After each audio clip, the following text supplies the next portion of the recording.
UP में सड़कों की बदहाली अब दूर होने वाली है, आइए उससे बात करते हैं। केशव प्रसाद मौर्य हमारे साथ हैं।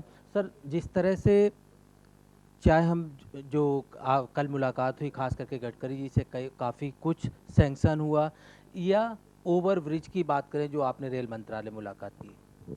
माननीय नितिन गडकरी जी के नेतृत्व वाले मंत्रालय के माध्यम से हमको 1 लाख करोड़ से अधिक की परियोजनाओं को सैद्धांतिक सहमति स्वीकृति मिल चुकी है और बाकी के लिए जो हमारे प्रस्ताव आएंगे, ऐसा माननीय गडकरी जी ने कहा है कि उस पर भी विचार केंद्र की सरकार में किया जाएगा।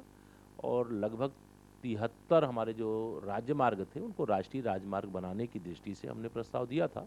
उसमें 71 पे तो सहमति बन गई। जो पेपर फॉर्मेलिटी वो आगे पूरी होती रहेगी और काम तेजी से आगे बढ़े, पूरा हो, इस दिशा में प्रदेश सरकार पूरी गंभीरता से प्रयास कर रही है। ये सब जी केंद्रीय निधि से 10,000 करोड़ रुपए मिले हैं। खासतौर पर जो रोड आप सैंक्शन करवाना चाहते हैं, सारी चीज़ें आपकी मान ली गई। कब तक इस पे काम होगा, खास अगर हम बात करें यूपी के लिहाज से, जिस तरह से रोडों का निर्माण होना है। कल एक बड़ा निर्णय हुआ है। 10,000 करोड़ रुपए के पैकेज जो केंद्रीय सड़क निधि के थे उनको माननीय मंत्री जी ने सहमति दी है। मैं एक सांसद के नाते बहुत प्रयास कर रहा था, पिछली सरकार के समय में बहुत प्रस्ताव भिजवाने की कोशिश की, लेकिन वह लखनऊ से दिल्ली ही नहीं आते थे। इसके कारण से राज्य को जो फ़ायदा मिलना चाहिए तो वो फ़ायदा नहीं मिल पा रहा था। जो जनप्रतिनिधि थे, जनता से वादा करके आते थे, वो पूरे नहीं हो पा रहे थे। ये सब जी 15 जून तक सड़कों के गड्ढे भरे जाने थे। कार्य कहाँ तक पहुंचा, क्योंकि विपक्ष विपक्ष की बात करें तो साफ तौर पर निशाना साध। देखिए, 85% से अधिक सड़कें हम लोग ऐसा मान रहे हैं कि लगभग बना चुके हैं या बना लेंगे।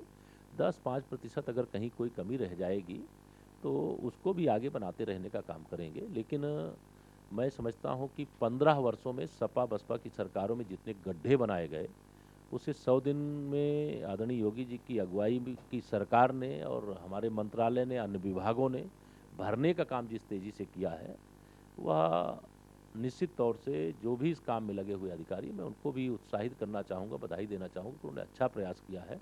ये सब जी आखिरी सवाल। बुलंदशहर में कुछ बच्चे थे, कुछ लड़कियां थी जिन्होंने अपने खून से अखिलेश यादव को लेटर लिखा, और उसके बावजूद कई योजनाएं जो हैं अखिलेश यादव ने दी, चाहे पैसों की बात करें या फ्लैट की बात करें या शिक्षा की बात करें, अब तक कुछ हासिल उन्हें नहीं हुआ। हाँ, जानकारी मुझे भी कुछ और भी स्रोतों से मिली थी, इसका हम लोग पता कराएंगे और हमारी सरकार के माध्यम से ऐसे पीड़ित परिवारों के लिए जो भी करना संभव होगा वो करने का प्रयास करें। तो ये थे केशव प्रसाद मौर्य, जो साफ तौर पे कह रहे थे केंद्रीय निधि से इतनी बड़ी रकम मिलना यूपी के लिए बड़ी बात है, और साथ ही योजनाएं वो जो चल रही हैं वो बहुत जल्द धरती पे नजर आएंगी। कैमरामैन दीपक शर्मा के साथ अमित दुबे, के न्यूज, दिल्ली।